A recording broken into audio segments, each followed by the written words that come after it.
Park kids. This is Countdown to Christmas with Advent blocks. We're looking for block number 8. 1, 2, 3, 4, 5, 6, 8. When we turn it, there's a picture of a brick wall. Let's find story number 8. A new home for God's people, the story of Joshua. After God saved his people from slavery, he led them on a long journey through the desert. How long, you ask? Well, I'm not exactly sure how many miles it was, but the journey took them 40 years. 40 years. That's older than you for sure. It might even be older than your mommy and daddy. Go ahead, ask them. Now, if you think 40 years sounds like a long time in the desert, just think how God's people felt. They felt hot, like you do when you go into the ocean, but with no ocean in sight.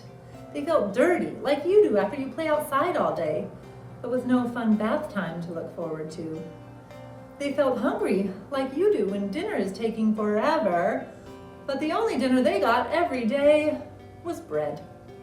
So when God said, all right, enough wandering around in the desert, time for your new home, you can imagine how excited they all were. But they were also afraid because the first place God told them to go was Jericho. Jericho was the biggest city any of them had ever seen, with walls so high it looked like they might reach right up to the sky. God's people began to doubt what God had said. They doubted if they would ever live in their new home. They doubted if God was really with them. God's people asked their new leader Joshua what to do. Joshua had taken over after Moses died, and he seemed to know a lot about battles. If anyone knew how to knock down big walls, Joshua did. So he got to work coming up with a plan. That is, until God told Joshua that he had a plan. It wasn't the plan that Joshua expected, but then again, God often does things we don't expect, doesn't he? The most important part of the plan was for Joshua and God's people to be strong and courageous. They needed to believe that God, who they couldn't see, was stronger than the walls of Jericho, which they definitely could see. This was how God's plan worked. Early one morning, Joshua's army put on their armor and took out their swords, and together they went marching around the city.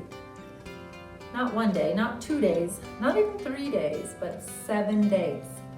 On the 7th day, God told his people to march around the city 7 times. Then God told everyone to blow their trumpets and scream. And no one could explain it, but just as they screamed, the walls of Jericho began to shake. Then they began to crack. Then they all fell to pieces. The strong walls of Jericho weren't strong anymore. They weren't even walls anymore. That was just one battle that God won for his people. You see, God was with Joshua and his people. Even when it was hard, even when the people doubted if they would find their new home, even when Jericho was scary, God was with them. Years later, when Joshua was very old, he reminded God's people of everything God had done. God has been strong for you, Joshua said. If you keep believing he's the strongest, he'll keep protecting you. He'll make all the wrong things right and all the dark things light. Well, the people said they'd keep believing in God, but it was just like before. They started to doubt whether God was the strongest. They started to think they could make their lives better without God. They started to push God away. And as they doubted their God, he seemed far away. So Joshua and God's people began to hope and to pray. God, will you come back to stay? And that's story number 8.